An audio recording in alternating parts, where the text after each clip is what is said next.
Dalam beberapa waktu terakhir, hubungan Rusia dengan Amerika Serikat dan beberapa negara Eropa dalam kondisi yang memanas. Situasi ini dipicu setelah seorang mantan agen mata-mata Rusia ditemukan kritis di sebuah kota di Inggris. Agen mata-mata tersebut diduga terkena paparan zat yang tidak teridentifikasi atau racun. Pasca insiden tersebut, Inggris memulangkan 23 diplomat Rusia yang diikuti oleh Amerika Serikat dengan mengusir 60 diplomat Rusia dari negara tersebut. Data yang kami himpun, sekitar 151 diplomat Rusia dipulangkan dari 27 negara dan 1 lembaga. Oleh karena itu, kali ini kami dari Teh Sore akan mencoba melihat bagaimana isu ini berdampak terhadap hubungan Indonesia dan Rusia. Saat ini sudah bersama saya Bang Raymond Junior Sihombing, peneliti dari The Indonesian Institute for Russian and CIS Studies. Oke, Bang Raymond, sebelum menyinggung ke topik kita sore ini, pertama saya mau tanya dulu nih. Sebenarnya menurut Bang Raymond, hubungan Indonesia dengan Rusia saat ini itu dalam kondisi yang seperti apa? Pertama-tama kita mesti kilas balik dulu. Kan Indonesia Rusia itu kan udah ada sejak abad ke-18-19, waktu itu di Aceh dan di Batavia ya. Pertama kali Rusia masuk ke dulu Nusantara, terus akhirnya jadi Batavia yang pertama kali, kota yang pertama kali, kota tua di Indonesia yang namanya Batavia yang sekarang jadi Jakarta. Yang pertama kali didatangi oleh saudagar atau pedagang Rusia. Saya lupa namanya. Terus bertahun-tahun setelah itu, bukan bertahun-tahun tapi mungkin sekitar 10 tahun setelah 1800-an ya itu. Nanti saya cek lagi. 1800-an dia usulkan untuk buka konsul dagang Rusia di Indonesia, tapi Belanda nggak setuju waktu itu. Karena kita masih di bawah VOC. Sampai akhirnya benar-benar itu ketika Rusia bikin tahun 1800 akhir mau masuk ke 1900, Rusia bikin semacam konsul dagang. Dan itu memang mereka bawa ya kayak VOC juga ya, bawa rempah dari kita terus dijual ke Eropa dan pasti ke Rusia. Waktu itu kerajaan ya masih. Nah, terus sempat ditutup. Setelah sempat ditutup, lama nggak ada hubungan sampai akhirnya pecah Perang Dunia Kedua. Setelah, dan itu Rusia juga Uni Soviet ya dulu ya, ada andil untuk kenapa kita bisa merdeka dari tanda kutip Jepang yang terakhir kali menjajah, karena memang Jepang bagian dari kongsi atau koalisi fasis yang ada di Asia. Kalau yang di Eropa kan Jerman, Hitler ya, Nazi. Jepang kalah waktu itu karena Amerika tugasnya di Pasifik ngancurin Jepang, dan dia benar gitu. Jepang kalah di situ, jadi fokus terpusat pada bagaimana bisa memulihkan Jepang kembali. Kaburlah dia istilahnya lah.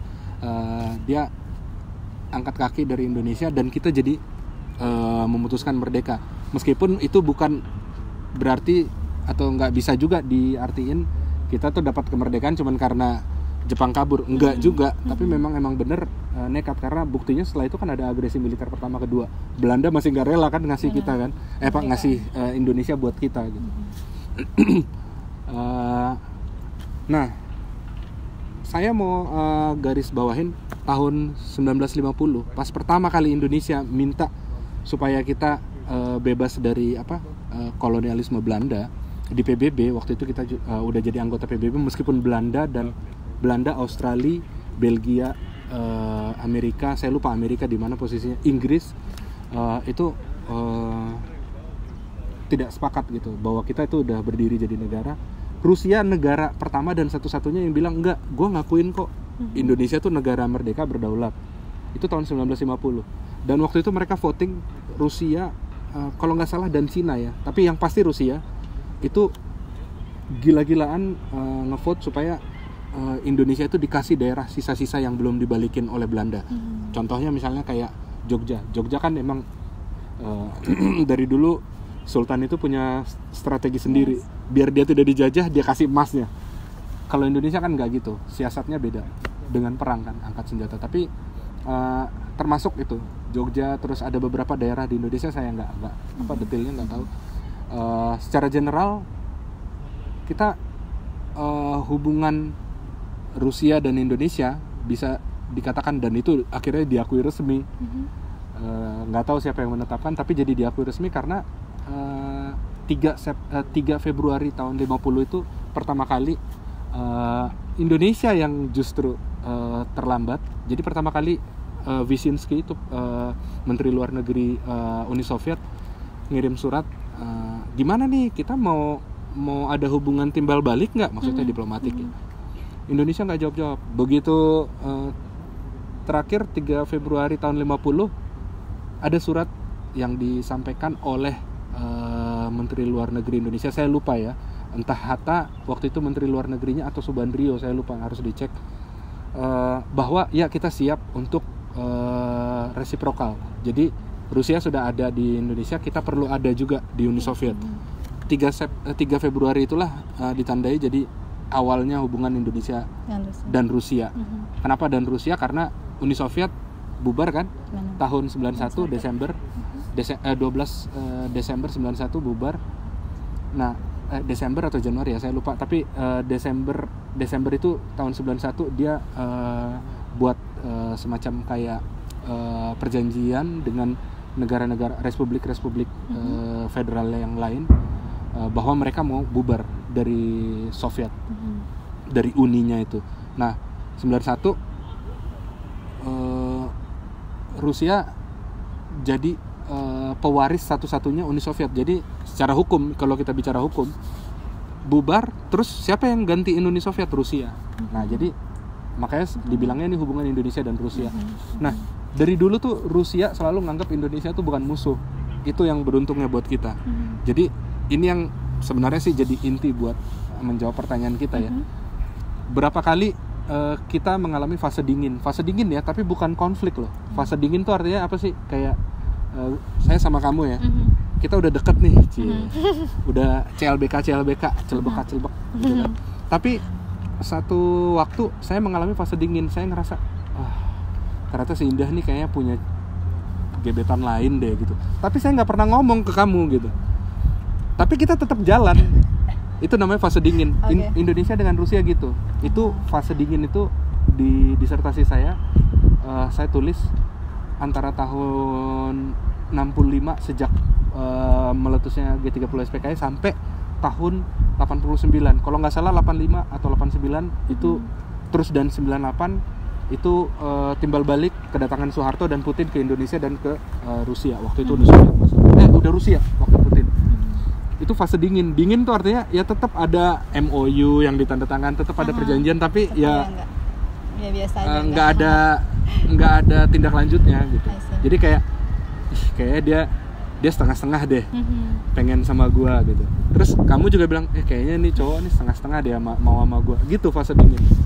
Sampai akhirnya menurut saya, kalau saya pribadi, saya nganggap era SBY pertama kali mulai artinya kita selalu baik sih ya hubungan Indonesia, tapi ada terobosan baru.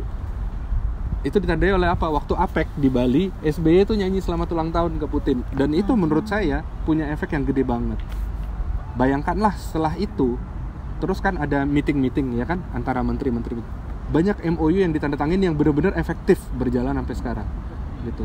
Ditambah lagi terus sekarang zaman Jokowi, lebih banyak lagi MOU setelah Jokowi ketemu dengan Putin di Sochi. Dan ada rencana Mei ini kan Putin akan datang ke Indonesia, meskipun kemungkinan besar juga kayaknya gagal, batal. Satu dan lain hal, tapi bukan karena Indonesianya sebenarnya. Jadi yang mau saya bilang di sini, hubungan Indonesia sama Rusia nggak pernah buruk, tapi pernah ada fase dinginnya, biasalah ya, curiga. Ya kan dalam hubungan pacaran kan juga gitu kan, pasti ada curiga. Dia satu ngerasa ada gebetan yang lain ngerasa kayak dia setengah-setengah dia sama gue.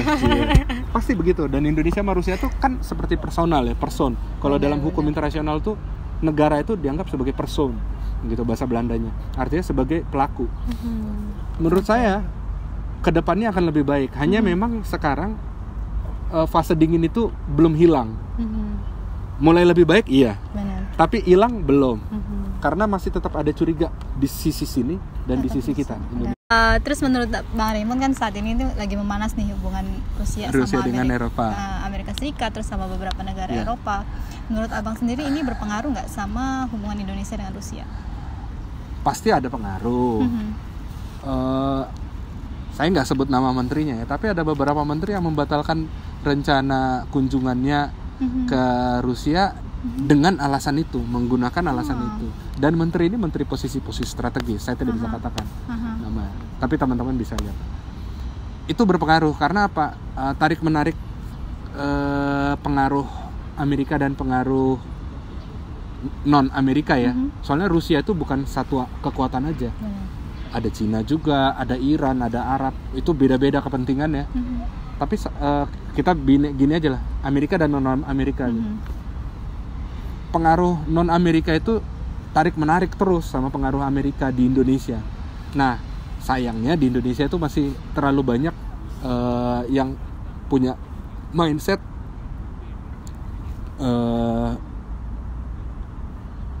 terikat oleh pengaruh Amerika ya, pro Amerika. Saya nggak bilang pro Amerika sih, tapi mungkin ya simpati lah dengan Amerika dan sekutunya pasti.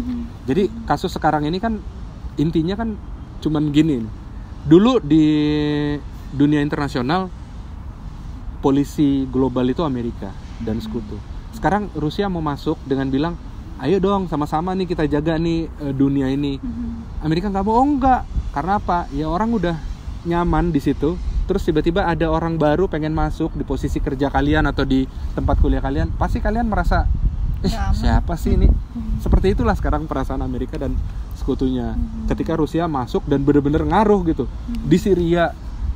Jangan di Syria dulu deh, di Vietnam. Di Vietnam dia melatih tentara Vietcong sampai bisa ngusir Amerika loh, hancur.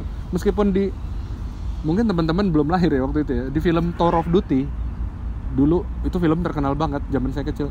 Tour of Duty, di film itu film tentang perang Amerika dan Vietnam. Di situ di film itu Amerika menang gitu. Di film Tour of Duty, tapi kenyataannya itu dilatih oleh Rusia. Terus Syria sekarang yang paling deket deh. Korea Utara, ahli-ahli nuklirnya dari sini. India sampai sekarang mereka punya kerjasama itu membangun pesawat militer yang super canggih itu, saya lupa serinya apa. Terus sekarang Syria, bayangkanlah dari 103 rudal Tomahawk yang ditembakin Amerika dari laut maupun dari darat, yang masuk tuh cuma 21, 70-an lebih itu ditembak sama namanya ZRK bahasa Rusia. Pokoknya intinya bahasa Indonesia, ditembak sama sistem pertahanan anti rudal balistiknya Soviet loh, bukan Rusia. Itu yang udah jadul. Yang jadul aja begitu. Apalagi yang lebih modern kan. Ya meskipun itu juga spornya ya. Itu debatable gitu. Artinya buat kita pasti ada pengaruhnya, dan besar atau kecil menurut saya besar. Gitu. Setelah jam 4 pagi Amerika dan Inggris nembak-nembak dan Prancis nembak-nembakin Syria waktu itu, hari Sabtu itu ya. Gila, lagi weekend ditembakin. Bete enggak kan? Itu Rusia kasih inisiatif untuk pertemuan Dewan Keamanan PBB mendadak. Tapi inisiasinya itu dari khususnya resolusi digagalin. Dan Indonesia juga tidak ada reaksi terhadap itu gitu. Meskipun Indonesia tahu sebenarnya pihak yang benar di mana. Karena kita mungkin terlalu hati-hati. Politisi kita terlalu hati-hati di tingkat atas. Lalu juga itu yang saya bilang, akhirnya kebijakan-kebijakan kita kayak misalnya kunjungan ke sini yang benar-benar untuk mempelajari sesuatu dari kita, atau menjalin kerjasama atau tanda tangan kontrak atau kerjasama apapun, gagal kan hanya karena beberapa menteri itu tidak jadi datang. Dan mungkin kedepannya lebih banyak lagi. Hanya saya perlu bilang gini nih, kalau kita ngomongin soal Rusia Indonesia dalam bidang pendidikan, budaya, tidak ada pengaruhnya. Nggak ada pengaruh sama sekali. Karena menurut saya sih kita masih dihitung sebagai teman. Ini kalau dari sisi kan Bang Raymond sendiri nih kuliah dulu di Rusia, terus sekarang juga menetap di Rusia. Udah berapa lama Bang di Rusia? Saya nyampe sini itu 13 September 2008. 2008. Hampir 10 tahun ya? Ya hampir 10 tahun lah. Tahun. Mulai dari Rusianya yang banyak kulit kepala, skinhead, sampai bener-bener aman gitu ya. Jadi tapi artinya di Indonesia tuh banyak banget yang mikir bahwa di Rusia ini belum aman. Iya, enggak. Cara ngebuktiinnya apa? Datang deh, please datang ke sini negara ini. Terus gitu. Bang, ini terakhir nih, tolong dong Bang kasih saran ataupun pesan untuk teman-teman yang mungkin mahasiswa yang mungkin akan memilih kuliah di sini ataupun calon mahasiswa berarti nih. Ya, ataupun yang mau memilih ataupun sudah akan datang nih. Sebenarnya gimana sih Rusia memperlakukan mahasiswa asing di sini? Pertama-tama saya harus kasih tahu nih. Menurut saya hampir 10 tahun saya di sini ada 2, mungkin 3 lah tipe mahasiswa Indonesia. Pertama, tipe mahasiswa Indonesia yang benar-benar niat. Dia milih sesuai dengan apa yang dia mau pelajarin. Yang kedua, tipe mahasiswa yang jatuh pada kubangan. Jatuh pada kubangan tuh gini, dia mau milih misalnya satu kuliah apa gitu di UI atau di negeri di mana nggak keterima, gue keluar negeri aja. Tapi jangan keluar negeri yang susah. Mana Rusia dianggap masih gampang gitu, padahal nanti saya cerita gampang apa enggak. Yang ketiga, tipe mahasiswa yang gak jelas nih. Yang penting gue keluar negeri bisa jalan-jalan. Abis itu DO gitu.